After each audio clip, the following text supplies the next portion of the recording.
বিশ্বনবী পৃথিবীতে আসার পরে তাকে যিনি কোলে তুলে নিয়েছিলেন দুধ দেওয়ার জন্যে, আমরা কয়েকজনের নাম জানি।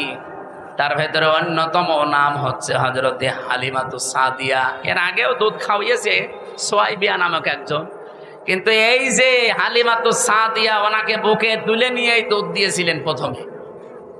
সিরাত ইবনে হিশাম যিনি লিখেছেন, উনি বলেন ডান স্তন মুখে দেওয়ার পরে নবীজি মুখ বের করে নিলেন, বাম স্তন মুখে দেওয়ার পরে নবী মুখ, ডান স্তন দেওয়ার পরে তিনি দুধ খেয়ে আরম্ভ করলেন দুধ পান করা। বাম স্তন দেওয়ার পরে তিনবার তিনি মুখ বের করে দিলেন। হযরতে হালিমা বলেন, আমি মুখের দিকে তাকিয়ে দেখি চোখের ইশারা দিয়ে মোহাম্মদ আমাকে বসাতে চায়। মা হালিমা, জোর করেন কেন? ডান স্তন আমার ছিল, এটা তো আমি পান করেছি। বাম স্তন এটা আমার না, আমি জানি আপনার একটা সন্তান আছে ছোট, আমার আব্দুল্লাহ দুধ ভাই, এটা আমার দুধ ভাই আব্দুল্লাহর হক। আপনি জেনে রাখেন, দুনিয়ায় আমি ভাইয়ের হক নষ্ট করার জন্য আসি নাই, এসেছি ভাইয়ের হক ফিরিয়ে দেওয়ার জন্যে। বাংলার মুসলমানেরা যেই নবী এই রবিউল আউয়াল মাসে জন্ম নিয়ে মায়ের কোলে বসে ভাইয়ের হক নষ্ট করে না, ফিরিয়ে দেয়, সেই নবীর উম্মত এখন আমরা দাবি করছি। এ রবিউল আউয়াল মাস আসলে অনেকেই সাদাবাজি থেমে নেই, অনেকের দুর্নীতি ঘুষ খাওয়া থেমে নেই। কিসের রবিউল আউয়াল পালন করেন আপনি, মিলাদ দেন।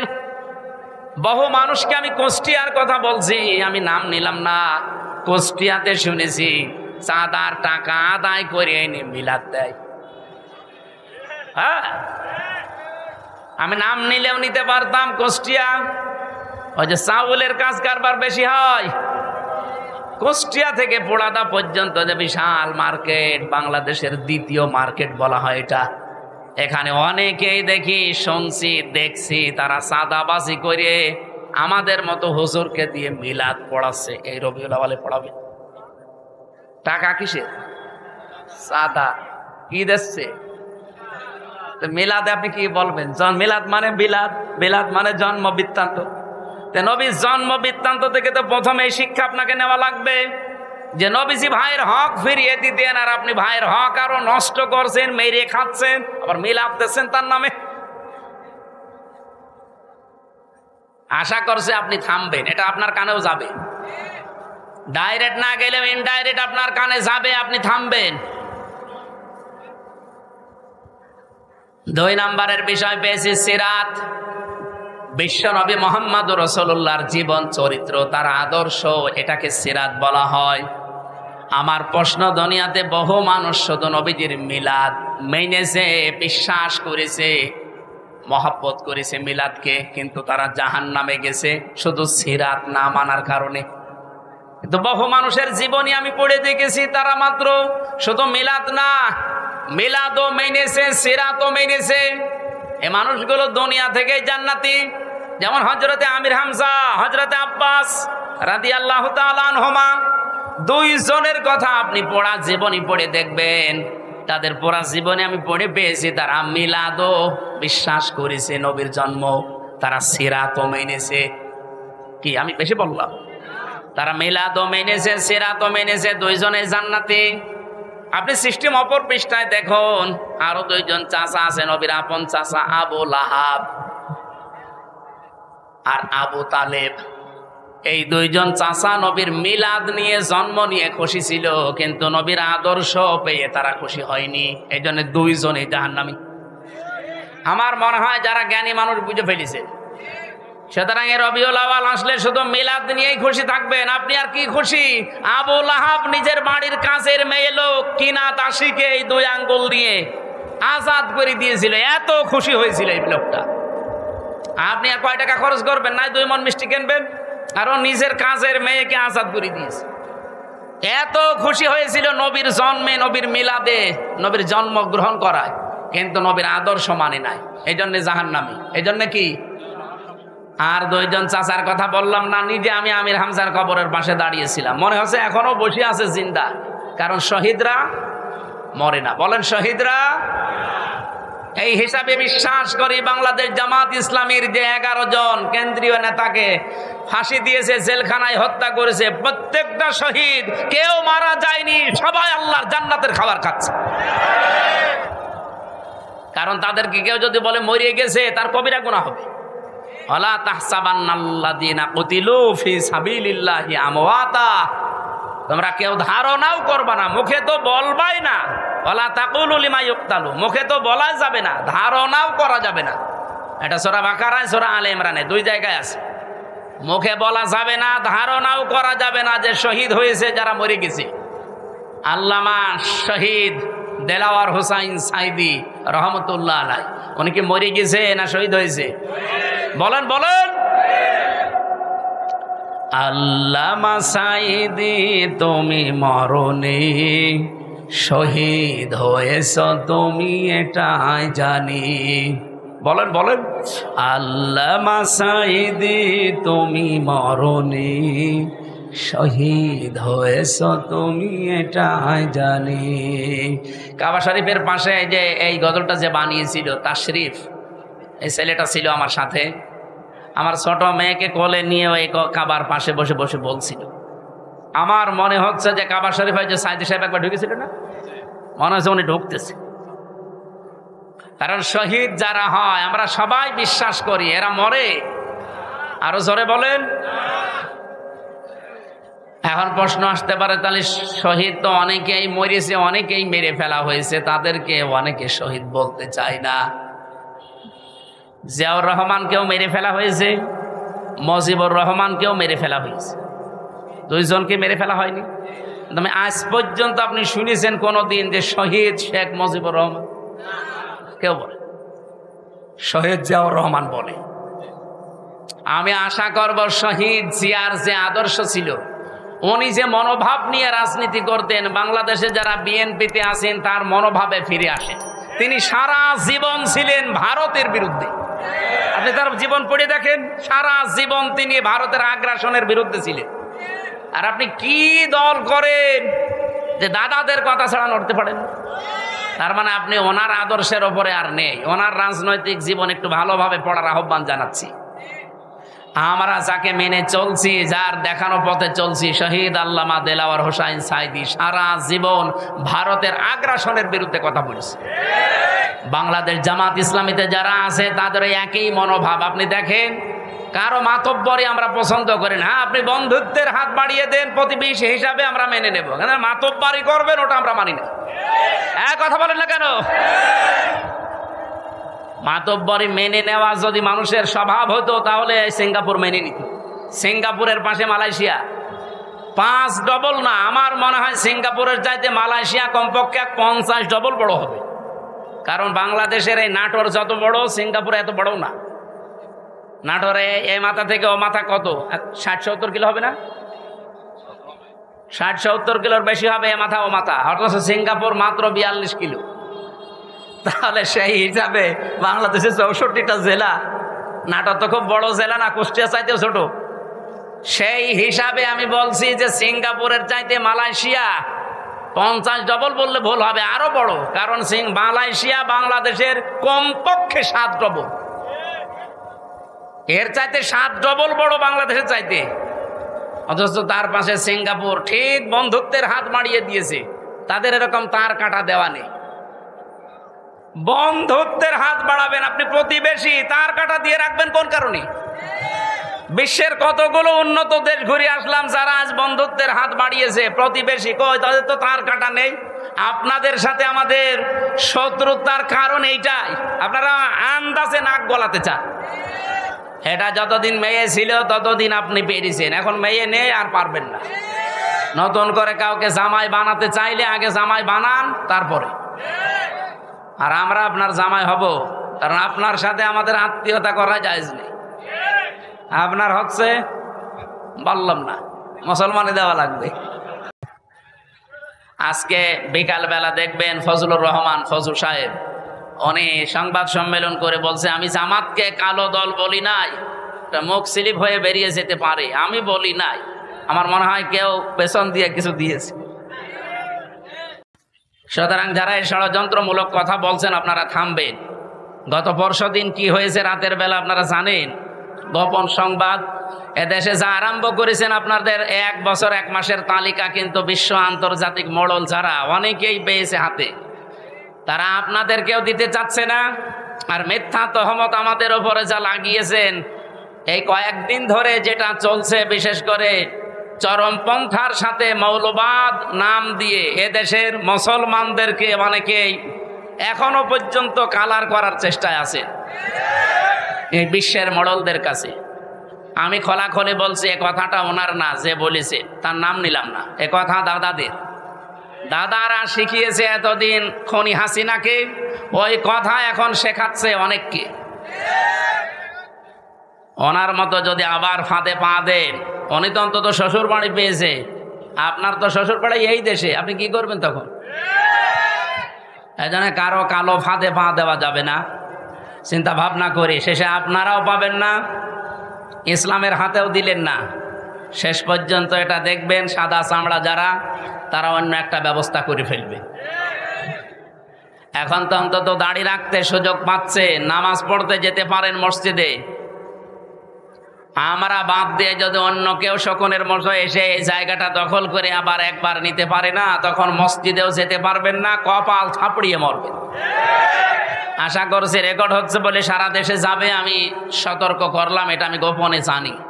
আল্লাহ আমাদেরকে সব কিছু থেকে হেফাজত করুন। আমাদেরকে নির্বাচিত করেছেন কে বলেন? কি হওয়ার জন্যে?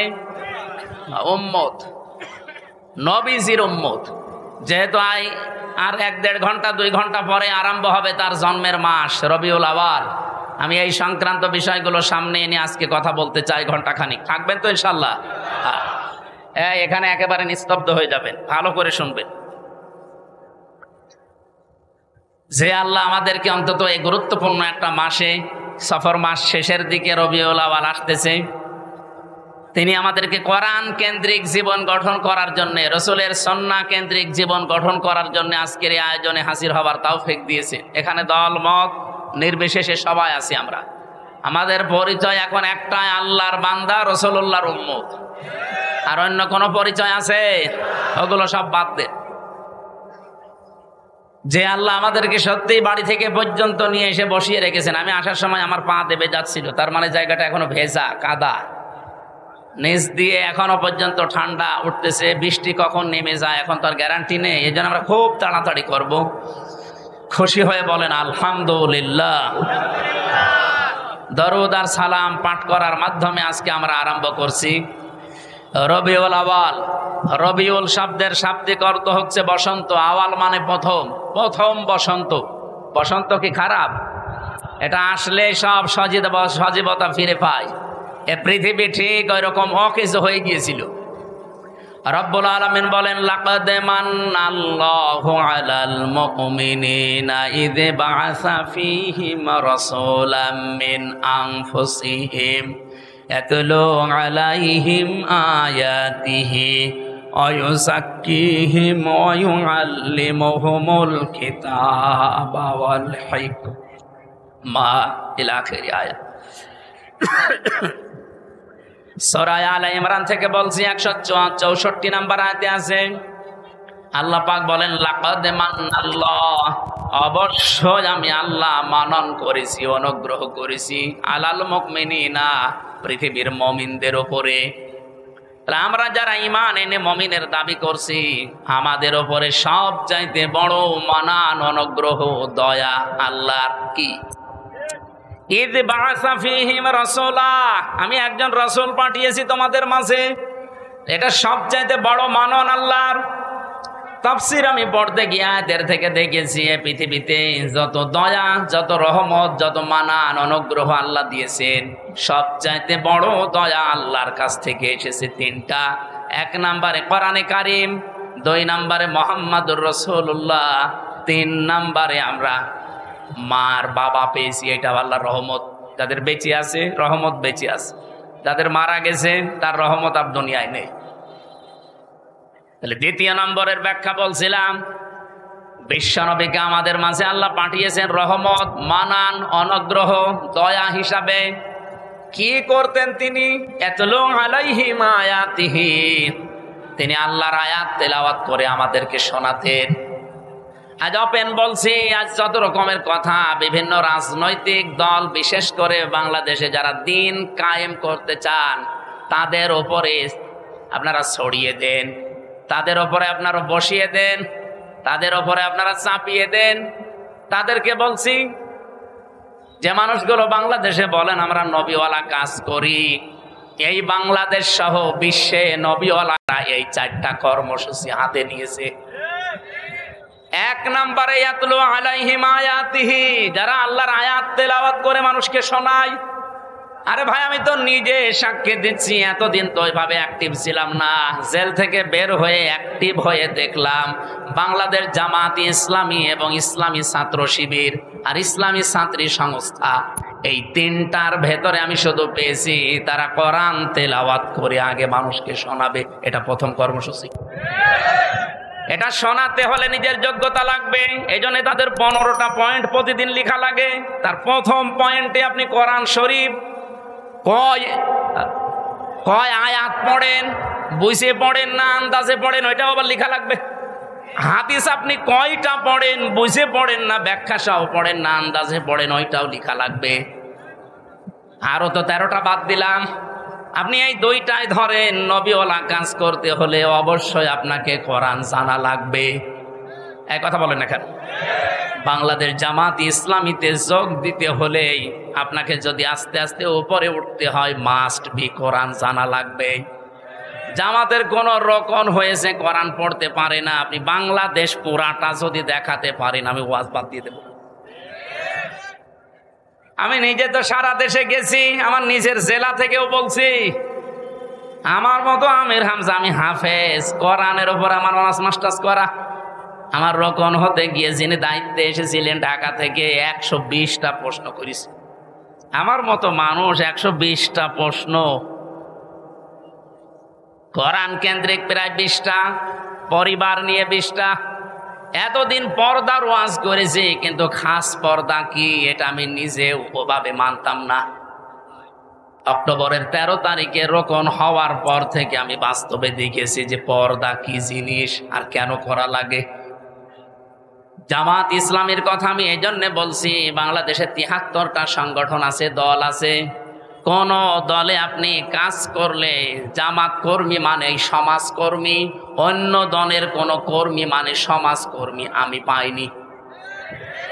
কিন্তু জামাত ইসলামের কর্মী হতে হলে আপনাকে আগে সমাজকর্মী হওয়া লাগবে। এটা বানিয়ে বললাম? আপনি সারা বাংলাদেশে 56,000 বর্গ মাইলে যেখানে জামাত কর্মী দেখবেন, সে শুধু কর্মী না, দেখবেন সে সমাজকর্মী।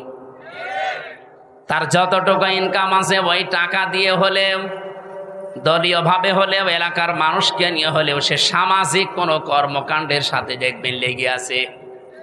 এই জন্যে আমরা গ্যারান্টি দিতে পারি বাংলাদেশে জামাত ইসলামীতে ছোট থেকে বড় পর্যন্ত যারা আছে কেউ চাঁদাবাজি করে না। রবিউল আউয়াল মাসের যে 12টা শিক্ষা বলছিলাম না, তার একটা শিক্ষা আছে। আমরা শেষ পর্যন্ত ঘন্টাখানিক কথা বলতে চাই, থাকবেন তো?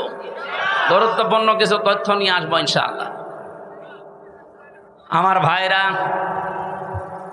খুব অল্প সময়ের ভেতরে যেহেতু কথা শেষ করা লাগবে, নবীওয়ালা কাজ করতে হলে 4টা কর্মসূচি হাতে নেওয়া লাগে। 1 নম্বরে আপনি আল্লাহর আয়াত তেলাওয়াত করে মানুষকে শোনাবেন, দাওয়াত দেবেন। এটা জামাত ইসলামীর ভেতরে আমি পেয়েছি। এই জন্য নবীওয়ালা কাজ যদি কেউ করে তাহলে দেশে জামাত ইসলামী করছে। 2 নম্বরে ওই যাক্কিহিম, তারা পবিত্রকরণ। এই যে সংস্কার বলছেন, এটা এই শব্দ থেকে নেওয়া। সংস্কার তো 1 বছর 1 মাস হয়ে গেল, যা আশা করেছিলাম কিছুই হয়নি। শুধু নাটোরে ডিসি গেছে কুষ্টিয়ায়, কুষ্টিয়ারটা কুমিল্লায়, মাল তো সব একই আছে। আমরা চাই যে দায়িত্ব ভার নিয়ে আপনি বসেছেন, এটা যেন কিছুদিনের ভেতরে অন্তত আমাদের দেখান, নয়তো আমরা বিশ্বাস হারিয়ে ফেলছি। অন্তত সংস্কার এবং দৃশ্যমান কয়েকটা বিচার দেখান। এক কথা বলেন না কেন? যে একটা মহিলার সিদ্ধান্তের কারণে 2000 মানুষ অলরেডি বিদায় নিয়েছে। এটা সরকারি জরিপ। বেসরকারি জরিপ হচ্ছে 3400 32 জন। এতগুলো মানুষ যার কারণে দুনিয়া থেকে এই 24 সালেই বিদায় নিল, আর এই 15.5 বছর তো বাদই দিলাম। এখনো পর্যন্ত প্রায় 40,000-এর উপরে মানুষ বিভিন্ন হাসপাতালের বেডে বাড়িতে কাতরাচ্ছে। একটা মানুষের কারণে যদি এরকম ক্ষতি হয় তো তার কিছু করা দরকার না? আমরা চাই খুনি হাসিনার দৃশ্যমান বিচার যেন এদেশে তাড়াতাড়ি করা হয়, নয়তো আবার কেউ খুনি হাসিনা হয়ে উঠবে। অনেকে আশা প্রকাশ করছে। আজকে একটা মিছিল হয়েছে ঢাকাতে, পিঠের ওপরে বাম্বু গেছে, তখন আবার সোজা হয়ে গেছে। আজকে বিকাল বেলা দেখবেন ফজলুর রহমান ফজু সাহেব উনি সংবাদ সম্মেলন করে বলছে, আমি জামাতকে কালো দল বলি নাই, মুখ স্লিপ হয়ে বেরিয়ে যেতে পারে, আমি বলি নাই। আমার মনে হয় কেউ পেছন দিয়ে কিছু দিয়েছে।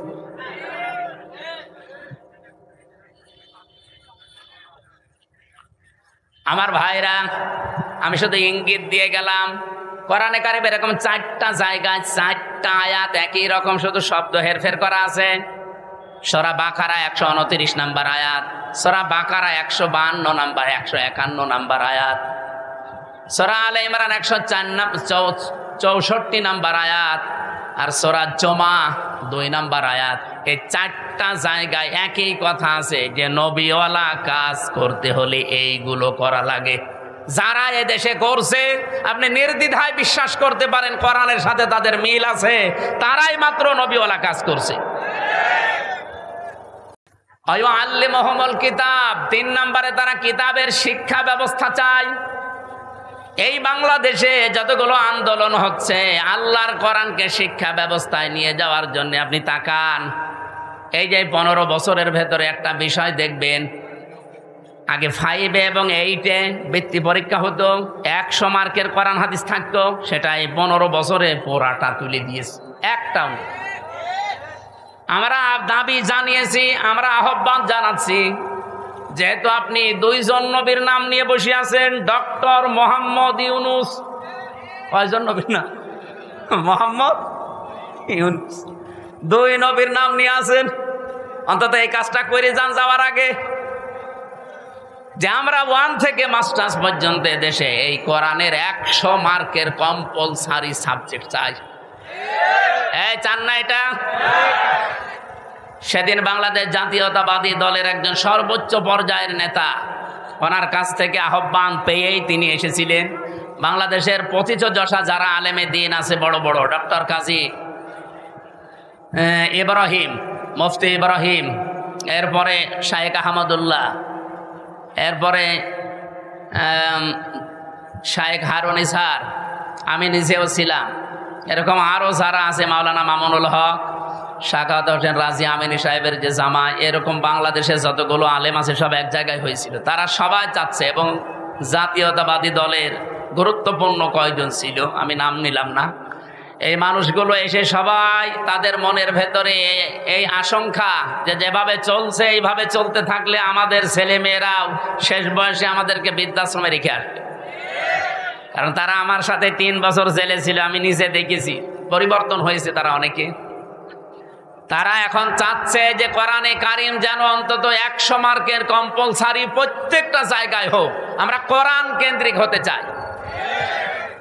এর বাইরে যারা আছেন দাদাদের প্রেসক্রিপশন অনুযায়ী চলেন, ওনাদের ফোফা ছাড়া চলতে পারেন না।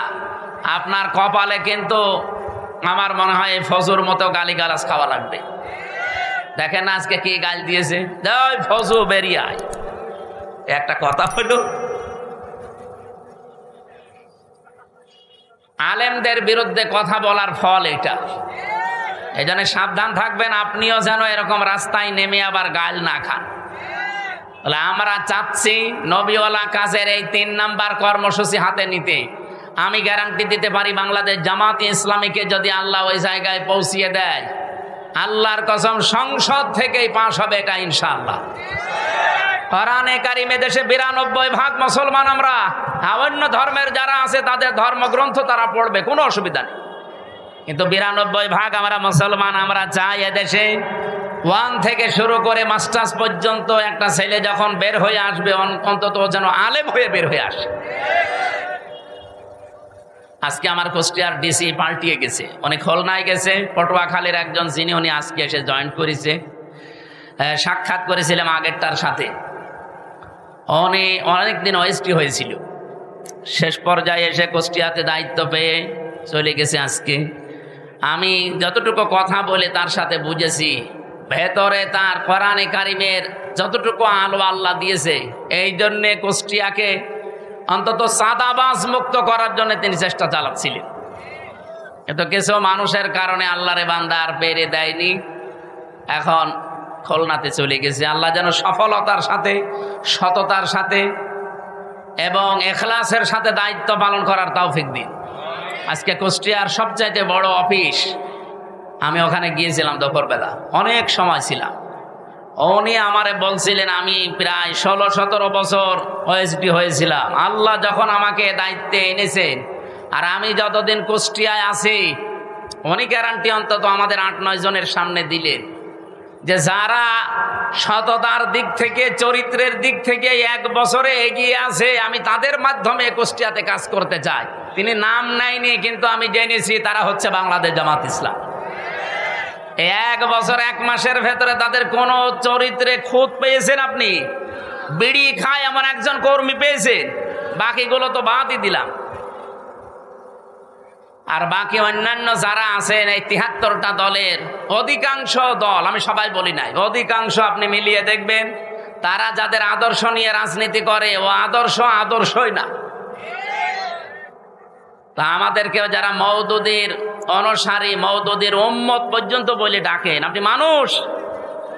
আমরা মওদুদির উম্মত মানে, মওদুদির অনুসারী মানে আমরা তাকে ফেকার ইমামও মানি না, তাকে আমরা মাযহাবের ইমামও মানি না।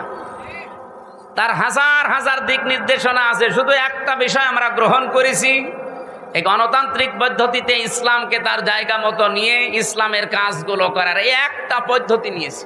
আপনার যদি এটা ভালো না লাগে আপনি অন্যটা নেন, কিন্তু আপনি আমাকে মওদুদির উম্মত বলেন, অনুসারী বলেন, কোন কারণে? আমি কি তার মতো টুপি মাথায় দিয়েছি? বলেন, তার টুপির যে সাইজ আপনি দেখেননি? আমি তার মতো যে পোশাক, তার যা আছে সব কিছুকে আমার তার মতো আছে, আমি একটা শুধু নিয়েছি। আপনার যদি ভালো না লাগে আপনি ওটা নিয়েন না, কিন্তু এরকম গালিগালাজ করবেন না। এটা কিন্তু আর আগস্টের 5 তারিখের আগে নেই, 24 সালের, এখন 25 সালের সেপ্টেম্বরের কয় তারিখ আজকে? আগস্টের 25 তারিখ চলছে। সুতরাং আমরা সাবধান হব। এখন আর আমাদের মুখে যেহেতু লাগাম নেই, সত্য কথা বলতে আর কোনো বাধা আছে? আগেও বলতে পারতাম, কিন্তু মুখ চেপে ধরা হতো। এখন চেপে ধরেন তো দেখি।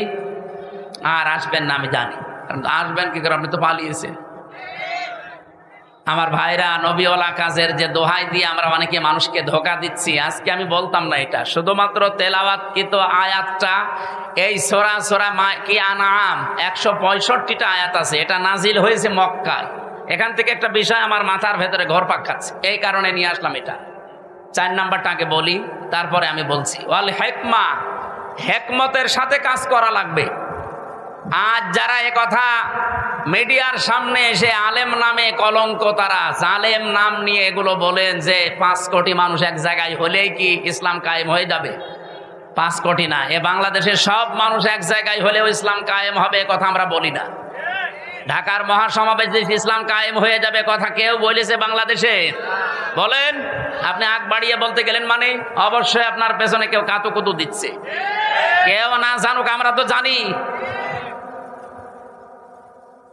5 কোটি 5 লাখ 5,000 মানুষ এক জায়গায় হলে ইসলাম কায়েম হবে, কথা আমরা যেহেতু বলি না, সুতরাং এইটা আমাদের দিকে চাপিয়ে আপনি কোন দিকে ইঙ্গিত করছেন আপনি ভালো জানেন, আমরা হালকা জানি।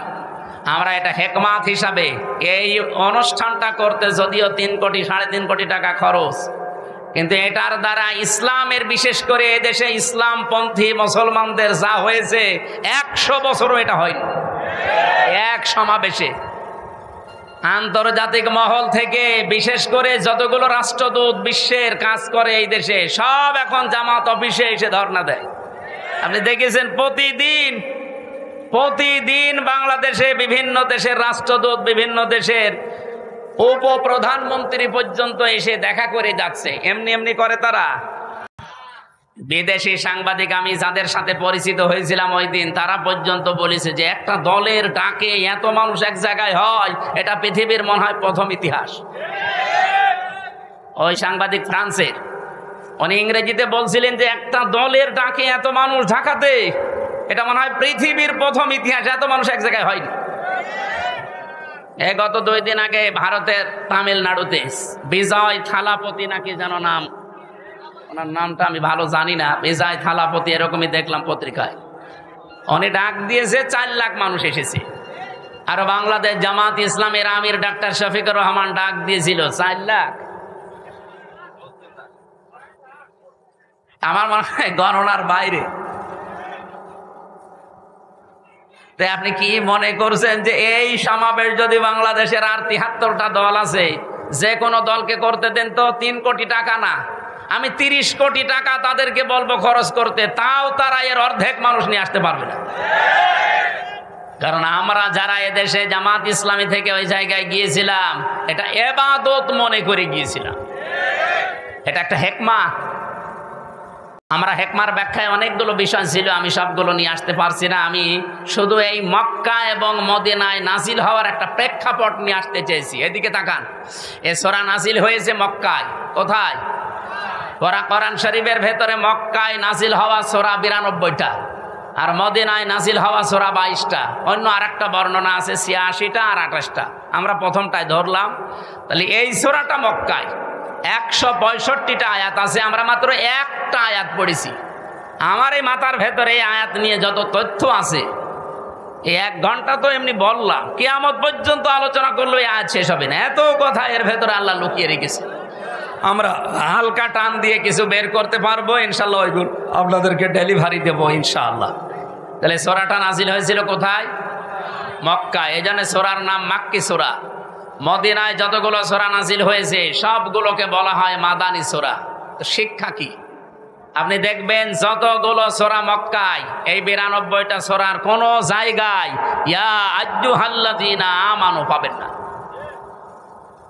আপনি যারা আছে কোরআন পড়ে, শেষ পর্যন্ত পড়েছি উপর থেকে, অবশ্যই শুরু থেকে শেষ পর্যন্ত এনাদের পড়া আছে। স্টেজের সামনের কাতারে যারা, একটাও বাদ নেই, প্রত্যেকেই 1 থেকে শেষ পর্যন্ত পড়েছে। কিন্তু আপনি বলেন এই 92টা সূরা ইয়া আইয়ুহাল্লাযীনা আমানু নেই। ইয়া আইয়ুহাল্লাযীনা আমানু, ওহে যারা ঈমানের দাবি করো, এই কথা আছে শুধুমাত্র মাদানী সূরার এই 22টা সূরায়, তাও 89 জায়গায় শুধু। বলেন এবার বাস্তবতা কি? আমার এই মাথার ভেতরে আমি এটা পেয়েছিলাম, এই মালয়েশিয়া বিশ্ববিদ্যালয়ে একটা সেমিনার ছিল, ওখানে প্রায় 28টা দেশের শিক্ষক শিক্ষিকা এসেছিল। ওই সেমিনারে কথা বলতে আমারও 2 মিনিট সময় দিয়েছিল, যে তাকওয়ার ব্যাখ্যাগুলো আপনি সঠিকভাবে 2 মিনিটের ভেতরে তুলে ধরেন। এক একজনকে এক একটা দিয়েছে। তার ভেতরে ওটা ফ্রান্সের, হ্যাঁ শিক্ষক ফ্রান্সের, উনি একটা তথ্য বলছিলেন, পৃথিবীতে সবচাইতে দামি পানি, ওয়াটার কোনটা বলেন তো? হ্যাঁ, এটা তো আমিও বলেছিলাম, কিন্তু আমি বলে ধরা খেয়েছি। আরে ভাই, 1 গ্লাস জমজমের পানি কয় টাকা? আমার কাছে আছে, আমি 5 লিটার পানি কিনে নিয়ে আসলাম, আসার সময় 12 টাকা নিল। 12 টাকা মানে বাংলাদেশে মনে হয় 380 টাকা। 1 টাকায় 32 টাকা, তো সেই হিসাবে 380 টাকা না কত হয়, তাও 5 লিটার। 1 গ্লাস পানির দাম খুব বেশি হলেও কত, 20-22 টাকা হবে বাংলাদেশে। এবার বাস্তবতা বলেন, পৃথিবীতে সবচাইতে এখন দামি পানি যেটা, না অ্যাকোয়া ক্রিস্টালা, ওই যে নীতা আম্বানির বউ, নীতা আম্বানি পান করে। কি নাম, কি আম্বানি ওনার নাম? মুকেশ আম্বানির স্ত্রী নীতা আম্বানি। এটা স্বর্ণের কি যেন মিশিয়ে দেয় ওর ভেতরে, খুব দামি পানি। 1 লিটার পানির দাম বাংলাদেশের 3.5 লাখ টাকা। আমার মনে হয় মহিলার যদি 24 ঘন্টায় অন্তত 3-4 বোতল পানিও লাগে, 3-4 লিটার, কত টাকার পানি লাগতে পারে আপনি বলেন তো? 10-12 লাখ টাকার শুধু পানি খরচ হয় তার, আর বাকি যা তো বাদই দিলাম। এই পানিটা খুব দামি পানি। এই প্রশ্নের উত্তর আমি ওই দিন আমিও আপনাদের মতো একেবারে হুসুকে বাঙালি জমজমের পানি, জমজমের পানি আমার হিসাব মিলিয়ে স্যার আমারে জিজ্ঞাসা করছে কোথা থেকে এসেছেন। আমি বললাম আরবিতে, বললাম যেহেতু মেন বাংলাদেশ, উনি আরবি ইংরেজি অনেকগুলো ভাষা আয়ত্তে আছে ওনার। তা আমারে বলছে যে এইভাবে লেখাপড়া করলে হবে, বিশ্ব সম্পর্কে জানা লাগবে না? তো ওই সেমিনারে একটা বিষয় আমি পেয়েছিলাম এইটা, তার ভেতরে যেহেতু জ্ঞান অর্জন করলে ওইটা আবার পৌঁছিয়ে দেওয়া লাগে। এ নির্দেশ কার? বাল্লেগো আন্নি ওয়ালাও, একটা বাক্য যদি জানো ওটা পৌঁছিয়ে দাও। সেই হিসাবে আমি পৌঁছিয়ে দিতে চাই, সঠিকভাবে তুলে ধরবো। মানবেন তো ইনশাল্লাহ? আপনি আবার মনে করেন না যে হুজুর টেনে কথা বলছে না। এই যে কোরআন শরীফ আমার সামনে, আল্লাহর কসম আমি যা শুনেছি বুঝেছি ওইভাবেই বলছি। বলেন 92টা সূরা আল্লাহ নাযিল করলেন মক্কায়, একটা জায়গায় ওই আইয়ুহাল্লাযীনা আমানু বললেন না। বলেন তো মক্কায় কি ওই সময় ইমানদার একটাও ছিল না? এক কথা বলেন না কেন? এই যে 13 বছর নবীজি মক্কায় ছিলেন, যতগুলো সূরা নাযিল হয়েছে একটা সূরায়ও আল্লাহ ইয়া আইয়ুহাল্লাযীনা আমানু বলেননি। ইমানদার আছে, স্বয়ং নবী আছে নিজে, আবু বকর সিদ্দিক আছে, হযরত ওমর আছে যিনি জান্নাতের গ্যারান্টি দুনিয়ায় পেয়েছেন, এই মানুষ আছে, অথচ আল্লাহ ইয়া আইয়ুহাল্লাযীনা আমানু দেননি। কেন? কারণ ওই সময় রাষ্ট্রের দায়িত্ব ছিল আবু জেহেল। কে ছিল? আরো জোরে বলেন।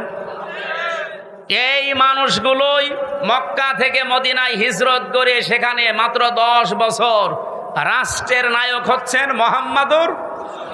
এই জন্যে আমার গজলের ভেতরে শেষ কলি এইটা ছিল, শুধু মেষ চড়ানোই সুন্নত না, রাষ্ট্রনায়ক হওয়া সুন্নত।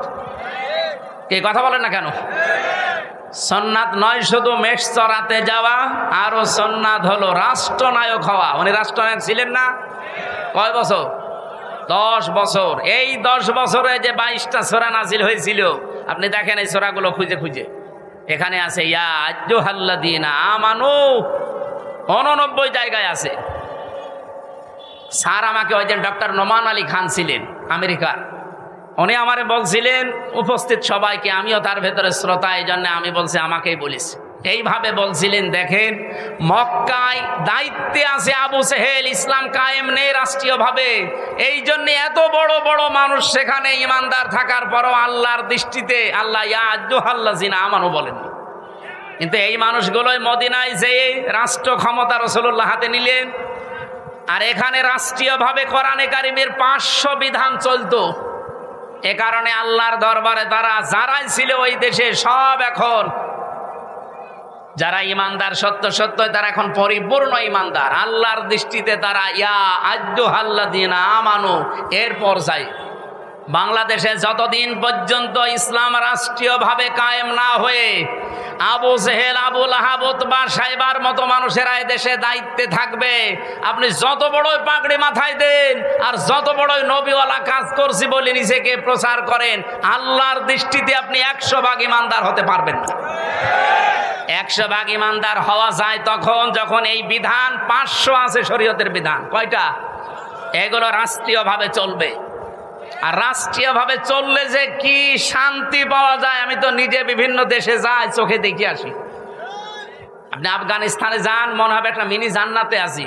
আরে ভাই, খাবার খেলেই ভালো থাকা যায়, আপনার নিরাপত্তা লাগবে না। আপনি আল্লাহর আইনের বিরুদ্ধে অবস্থান নিয়ে নিজেকে প্রচার করেন, ভয় পান না। এই জন্য কোরআন জানিয়েছে ওয়া কাইফা আখাফু মা আশরাকতুম ওয়ালা তাখাফুনা আন্নাকুম আশরাকতুম বিল্লাহ মা লাম ইউনাজ্জিল বিহি আলাইকুম সুলতানা ওয়া কাইফা আখাফু। আমি কেমন করে ভয় করব? তোমরা যাদেরকে আল্লাহর সাথে শরীক করো তাদের বিষয়ে আমি কেমন করে ভয় করব, অথচ তোমরা আল্লাহর সাথে শরীক করে ভয় করো না। আমরা আল্লাহর আইন জমিনে কায়েম করতে গিয়ে বিভিন্ন উল্টাপাল্টা নাম শুনি, গালিগালাজ শুনি, হুমকি ধামকি পাই, কেন ভয় করব? আপনি আল্লাহর আইনের বিরুদ্ধে মানুষের তৈরি করা আইন কায়েম করতে গিয়ে ভয় পান না। আর আমরা ভয় পাইব মানে আপনার পক্ষে কোনো দলিল আছে? বলেন, আপনি যার আইন দুনিয়ায় কায়েম করতে চান তার পক্ষে কোনো দলিল আছে? তার চরিত্র আছে? তা আমরা যারা আইনের কথা বলি, যারা আইন কায়েম করতে চায়, আল্লাহর কসম কোনো ভয় আমাদের অন্তরে আর নেই। কারণ আমাদের নিরাপত্তার দায়িত্ব ডক্টর ইউনূসের। কার? ফাজ্জুল ফারিকাইনি আহাক্কু বিল আমনি। আহাক্কু ইসমে তাফসীর।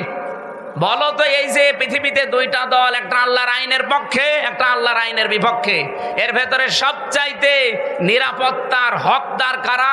ইন কুনতুম তা'লামুন, যদি জেনে থাকো। এই জন্য আমি 2 দিন আগে বাংলাদেশ জামাত ইসলামী কর্তৃক আয়োজিত এই যে কুষ্টিয়াতে হরিনারায়ণপুর ইউনিয়নে একটা সমাবেশ ছিল, আমাকে মেহমান করে নিয়ে যাওয়ার পরে আমি বলেছিলাম, আগামীতে বাংলাদেশে যে নির্বাচন আসতেছে, যে ভোট আসতেছে, একটা হচ্ছে ইসলামের পক্ষে, একটা শয়তানের পক্ষে। এ কথার ভেতরে ভুল আছে। কারণ আল্লাহর আইনের পক্ষে আমরা অনেকেই এখন ইসলামী দল যারা সব এখন ভোটের বাক্স একটা দেওয়ার সিদ্ধান্ত নিয়েছি। এর বাইরে যারা আল্লাহর আইন বাদ দিয়ে অন্য আইন কায়েম করতে চান, আমি নাম নিলাম না তাদেরকে কোরআনে কারিমে শয়তানি বলা হয়েছে, নাকি আমি নিজে বানালাম? আল্লাহ রাব্বুল আলামিন বলেন, আল্লাযীনা আমানু ওয়া লাম ইয়ালবিসু ঈমানাহুম বিযুলমিন উলাইকা লাহুমুল আমনু। ভালো করে শুনবেন। আল্লাহ বলেন, আমি নিরাপত্তা দেই। আমার পক্ষ থেকে যদি কেউ নিরাপত্তা পেতে চায়, 2টা গুণ অর্জন করা লাগবে। ঈমান আনা লাগবে, আর শিরিক আর জুলুম মুক্ত জীবন গঠন করা লাগবে। এখানে জুলুম মানে শিরিক। আমি এই আয়াতটা মিলিয়েছিলাম সূরা আলে ইমরানের সাথে। অমাং দাখলাহু কানা আমিনা। যখন আমার মা আমার সাথে ছিল, বললাম যে মা, এই যে এইটা মাকামে ইব্রাহিম আলাইহিস সালামের যে পায়ের চিহ্ন এখনো আছে। উনি অনেকক্ষণ দাঁড়িয়ে দাঁড়িয়ে ঘুরছিলেন আর দেখছিলেন। তো ওখানে একটা আয়াত শোনালাম, মা নিজেও পড়ছিল, অমাং দাখলাহু কানা আমিনা, যে আল্লাহর এই আয়াতের ভেতরে, এই এরিয়ার ভেতরে যারা আসবে তারা নিরাপত্তা পেয়ে যাবে। এ কথা কার? আপনি দেখবেন প্রায় 3.5 কিলোমিটার এলাকা জুড়ে কাবা শরীফের এরিয়া। আমি 3.5 কিলোমিটার পার হওয়ার পরে রাস্তায় লেখা দেখলাম, মামনুউন গায়রা মুসলিম তাদখুল। এরকম আরবিতে লেখা আছে যে মুসলমান বাদ দিয়ে অন্য কোনো জাতির লোক এই এলাকায় প্রবেশ করা নিষেধ। কারণ এলাকাটা আল্লাহ নিজে নিরাপত্তা দিচ্ছে। আপনার নিজের বাবার খনিও যদি সামনে পড়ে যায়, এই কাবার এরিয়ার ভেতর আপনি কিছুই বলতে পারবেন না। কথা বলছেন? এবার আমার প্রশ্ন এই নাটোরবাসীর কাছে, বলেন তো, বাংলাদেশের এই 56,000 বর্গ মাইল কি কাবা শরীফ? তো এখানে নিরাপত্তা লাগবে না? আজ আমি রাস্তায় চলতে পারি না চাঁদাবাজির ভয়ে, ছিনতাইয়ের ভয়ে। গত পরশুদিন আমার ঘরের পাশে এসির তার কেটে নিচ্ছে দিনের বেলা, সিসি ক্যামেরা লাগানো আছে। আমি জমান নামাজ পড়তে গেছি, ওই সময় সিসি ক্যামেরায় দেখলাম 1:31 বাজে, তার মানে নামাজে দাঁড়িয়েছি অলরেডি, ওই সময় চোর কাটতেছে। একটা তার কেটে ও হয়তো নেশাখোর কয় টাকায় বিক্রি হবে? 200-300, অথচ ওটা লাগাতে 7,000 টাকা লাগবে। ও কাটতেছে, আমি 30 সেকেন্ডের ভিডিও ওসি সাহেবকে বললাম, এই যে দেখেন তো। ও তো জানে না যে ক্যামেরা লাগানো আছে, ও ধান্দায় কাটতেছে। ওসি সাহেব বলছে, ঠিক আছে, আমি শনাক্ত করতে পেরেছি, দেখছি। আল্লাহ, বিকালে বলছে হুজুর ধরে ফিরেছি। বেকালে ধরা পড়ার পরে জিজ্ঞাসা করলাম কি? বলছে আচ্ছা করে পিটালাম। বলছে এর আগেও 2 বার কেটেছিলাম। তার মানে ঠিকই বলেছে, এর আগেও 2 বার কেটেছি। কি করলেন? বলছে ওরা চালান দিয়ে জেলে পাঠিয়েছি। দিনের বেলায় আমার নিরাপত্তা নেই, আমার জিনিসের চুরি হয়ে যাচ্ছে। আর এই রাতে এখন এই 10:30 11টায় কুষ্টিয়া পর্যন্ত নিরাপদে বাড়ি যেতে পারবো কিনা সে গ্যারান্টি এখন আমার হাতে আছে নেই। তাহলে এই 56,000, এখান থেকে কুষ্টিয়া মাত্র 60 কিলো এই জায়গা থেকে, তাহলে 56,000 বর্গ মাইল, প্রায় 1250 কিলোমিটার এদিক ওদিকে, এত বড় বিশাল এরিয়া, কাবা শরীফের মতো নিরাপত্তা দেওয়া লাগবে না? এটা তো ডক্টর ইউনূসই পারবে নাকি? বলেন বলেন। আল্লাহ রাব্বুল আলামিন বলেন, উলাইকা লাহুমুল আমনু। এই যে উলাইকা দিয়েছেন, এই বাংলাদেশের 56,000 বর্গ মাইলের দিকেই মনে হচ্ছে আল্লাহ এভাবে আঙ্গুল দিয়েছেন। এই মানুষগুলোই নিরাপত্তার হকদার, যদি তারা সত্যি ঈমান আনতে পারে নির্ভেজাল ভাবে, আর তারা ঈমানের সাথে জুলুমকে, তার মানে শিরিককে মিশ্রণ না করে, বাংলাদেশে নিরাপত্তার সাথে চলতে হলে দেশ শিরিক মুক্ত করা লাগবে। যত শিরিক পৃথিবীতে আছে 120 প্রকার পর্যন্ত আমি পড়েছি। সবচাইতে বড় শিরিক হচ্ছে আল্লাহর আইনের সাথে শিরিক করা। সুতরাং এই দেশে আমরা আল্লাহর আইনকে যারা প্রতিষ্ঠা করতে চাই তাদের জীবন শিরিক মুক্ত। আল্লাহর আইনের বাইরে অন্য কোন আইন, যারা বাবার আইন, স্বামীর আইন, চাচার আইন, দাদার আইন, ব্রিটিশের আইন কায়েম করতে চান, আপনি শিরিক করছেন। আপনি নিরাপত্তায় থাকতে পারবেন না। আমাদের নিরাপত্তা তো মাস্ট বি আছে। আমরা মরে গেলেও শহীদ, বেঁচে থাকলেও গাজী। এরকম একটা শপথ বাক্য নিয়েই দুনিয়ায় বেঁচে আছি। বলিন্না সলাতি অনুসুকি মাহইয়া মামাতি লিল্লাহি রাব্বিল আলামিন।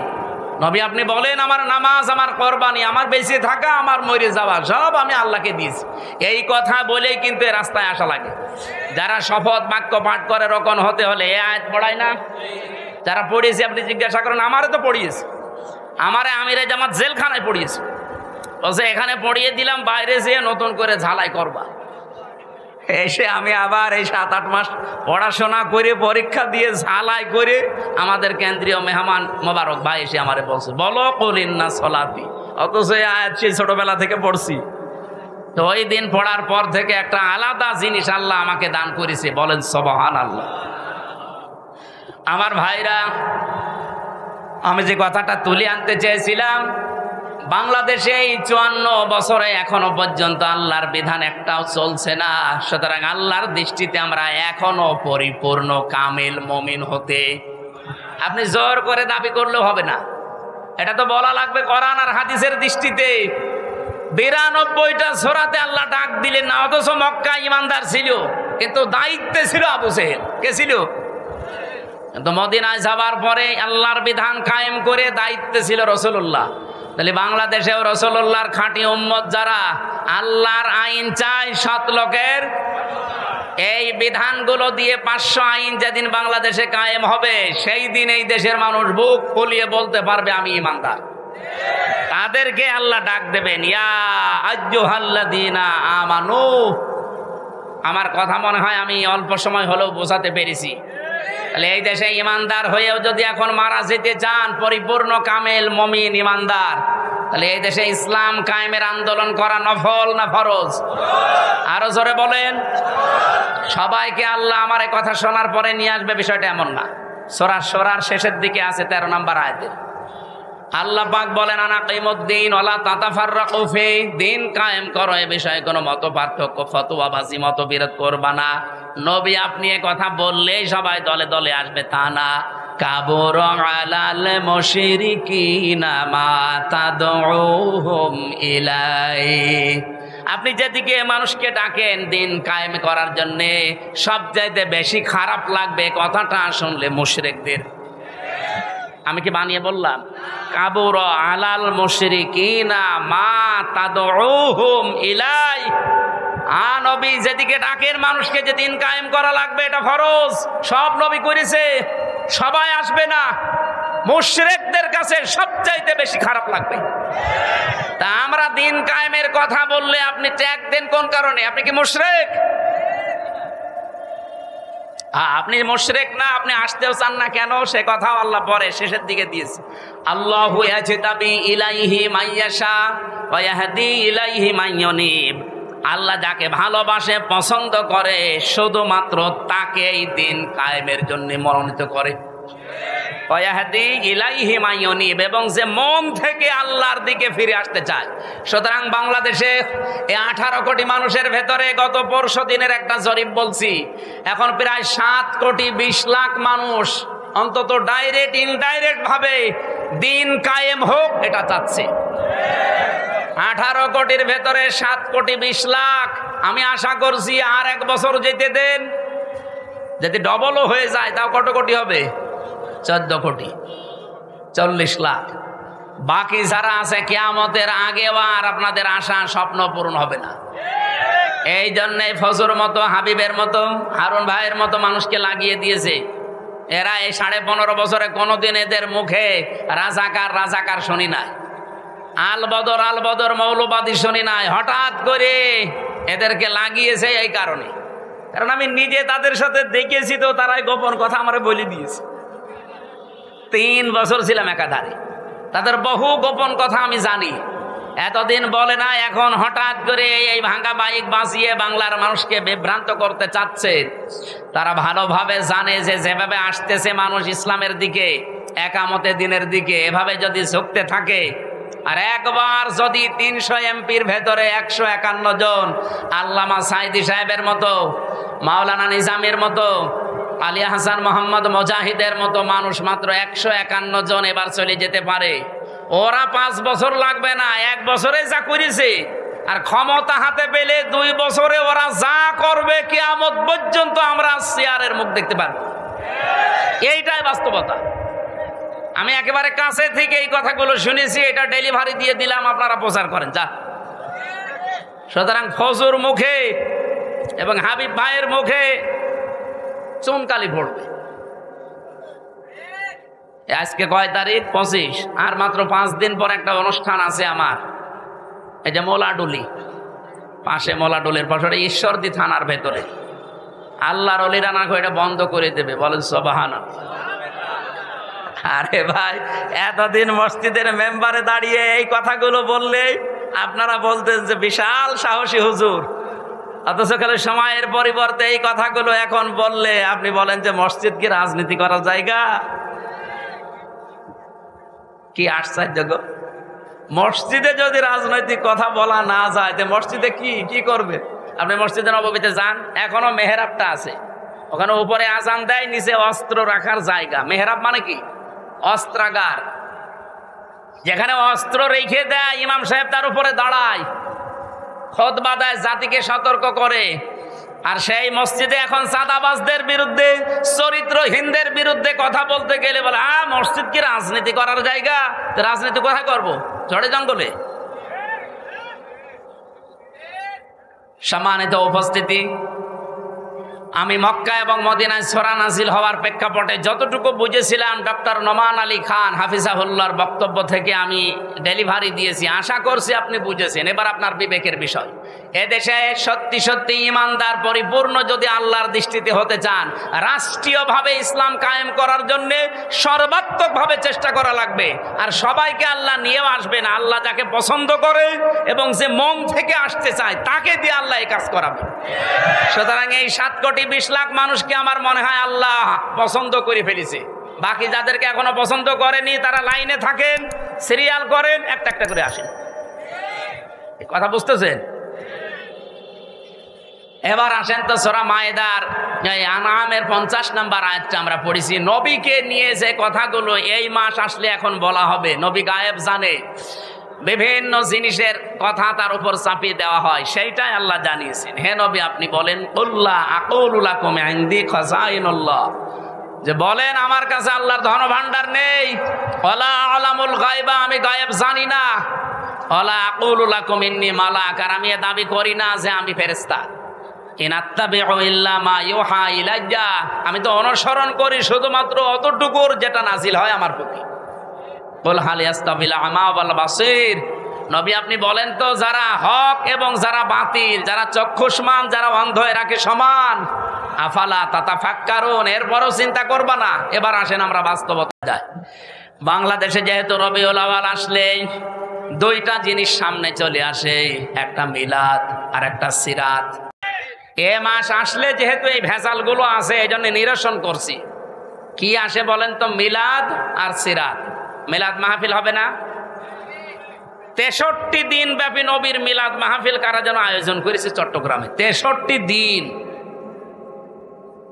আর বাংলাদেশ জামাত ইসলামী চট্টগ্রামের চনতি ময়দানে আল্লামা সাইদি যেটা করতেন, ওখানে 19 দিন ব্যাপী 19 জন আলেম প্রতিদিন যাবে। আমার 18তম দিনে দিয়েছে নবীজির রাজনৈতিক জীবন কেমন ছিল।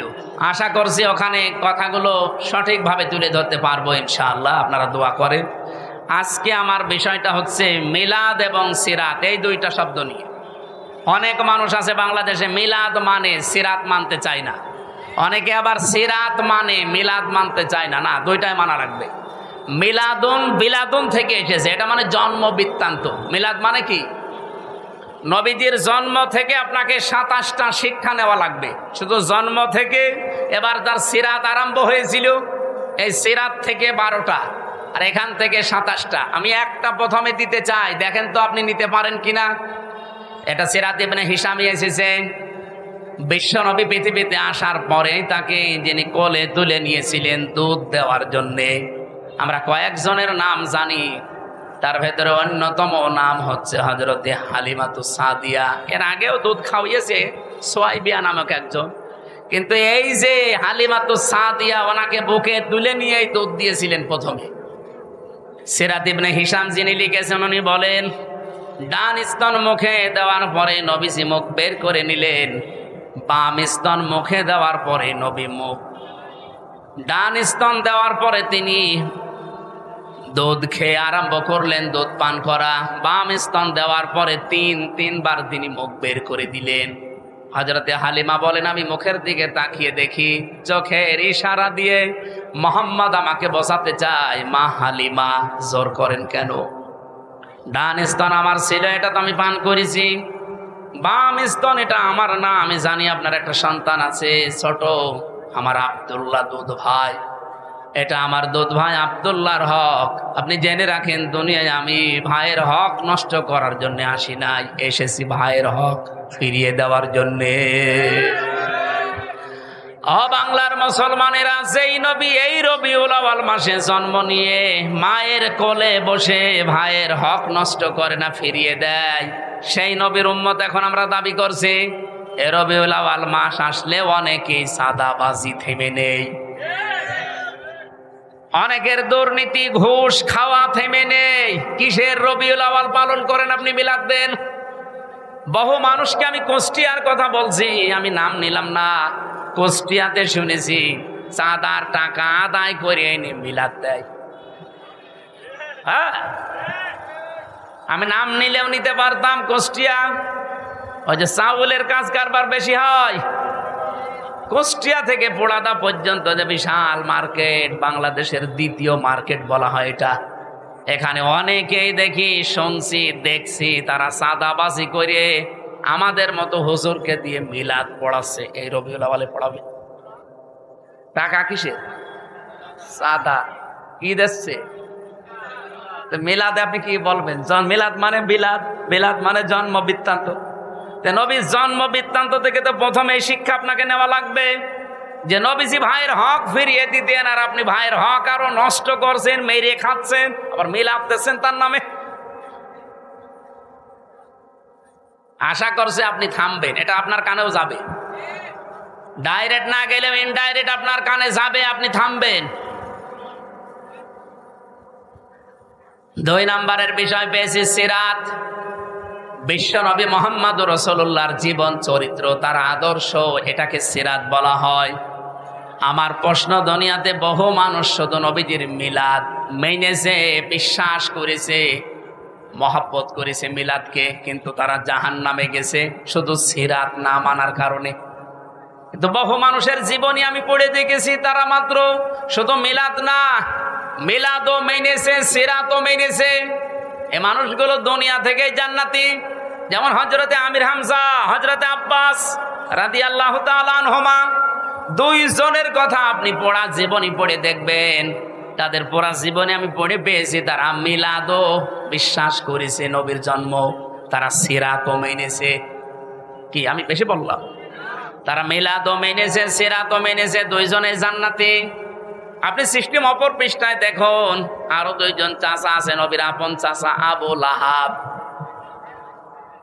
আর আবু তালেব।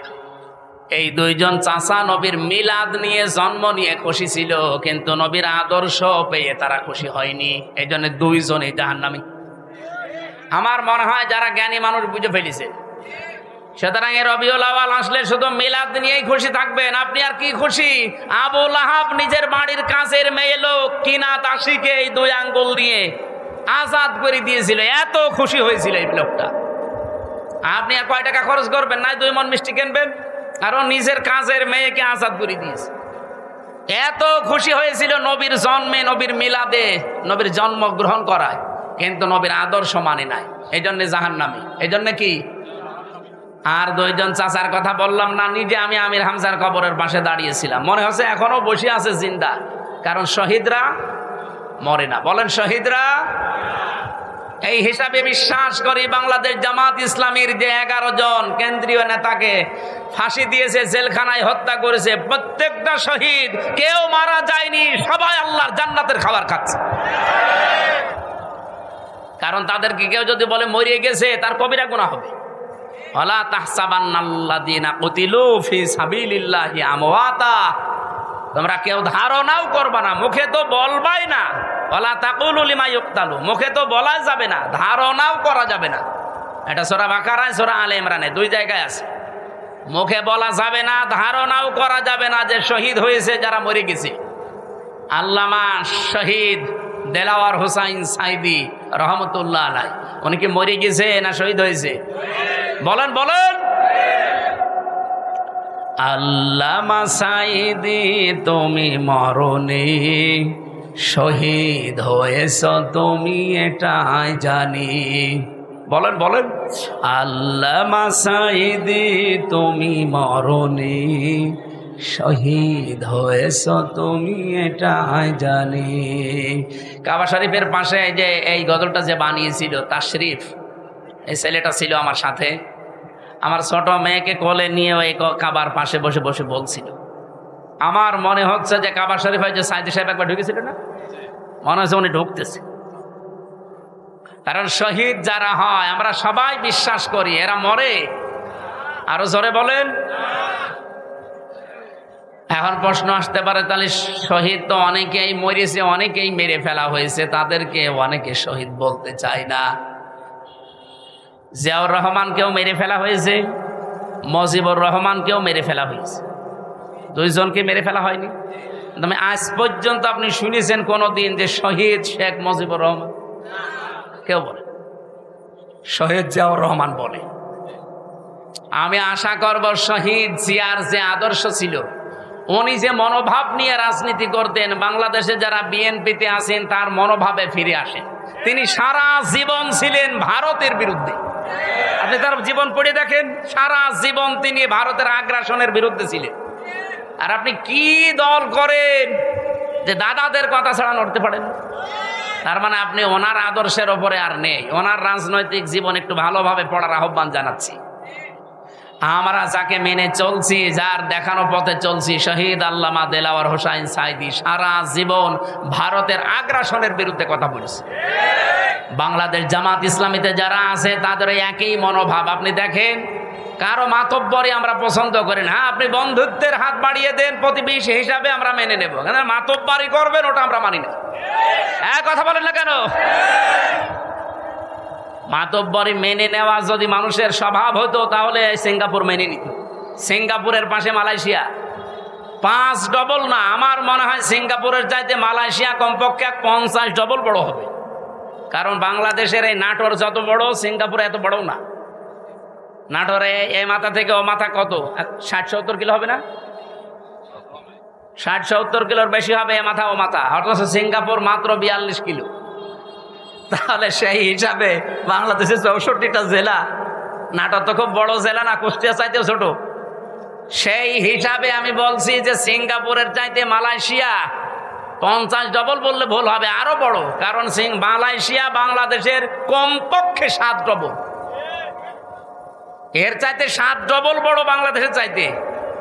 অথচ তার পাশে সিঙ্গাপুর ঠিক বন্ধুত্বের হাত বাড়িয়ে দিয়েছে।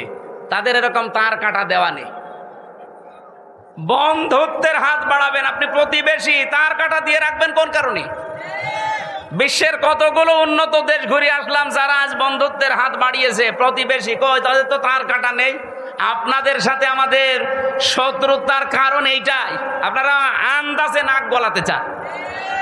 এটা যতদিন মেয়ে ছিল ততদিন আপনি পেরেছেন, এখন মেয়ে নেই আর পারবেন না।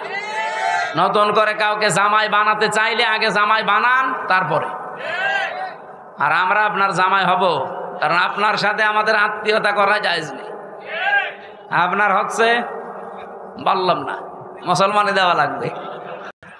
আমরা যে জাতি, আমাদের সাথে আপনাদের আত্মীয়তায় যেহেতু জায়েজ নেই, সুতরাং প্রতিবেশী প্রতিবেশী যেভাবে থাকে ওইভাবে থাকে, আমরা আপনাদের বিরুদ্ধে যাব না, কিন্তু প্রতিবেশী যখন মালিকের স্রোত ধরবে তখন সারা জীবন বিরোধিতা করা লাগবে। এই কারণে আমরা রাসূলুল্লাহকে শুধুমাত্র মিলাদে মেনে, সিরাতে না মেনে আবু লাহাব আবু তালেবের মতো হতে চাই না। আমরা হতে চাই আমির হামজা হযরত আব্বাস রাদিয়াল্লাহু তাআলা আনহুমা। মিলাদও মানতে চাই, সিরাতও মানতে চাই। সিরাত মানবেন কোথা থেকে? 40 বছর থেকে শুরু করে 63, এই 23 বছরে 1 সেকেন্ডও বাদ দিতে পারবেন না। অনেক সময় হয়ে গেল। আজকে আমার সকালবেলা থেকে অনুষ্ঠান শুরু, ফজরের নামাজ পড়ে, মানে প্রায় কালকে 8টা, হিসাব করে লিখে দেখলাম 8টা অনুষ্ঠান কাল সারাদিন। এরপরে মাগরিবের পর আবার সিরাত অনুষ্ঠান। আমি আজকে চালাতে গেলে অনেক সময় লেগে যাবে, আমি আর চালাতে পারছি না। 1 ঘন্টা 20 মিনিট চলছে। আগামী থেকে আবার দেখবো ইনশাল্লাহ। আল্লাহুম্মা আমিন। লা ইলাহা ইল্লা আনতা সুবহানাক ইন্নী কুনতু মিনাজ জালিমিন। রব্বুল আলামিন বিশ্বনবী যেটা না অনেকেই সেটা মনে করে, তার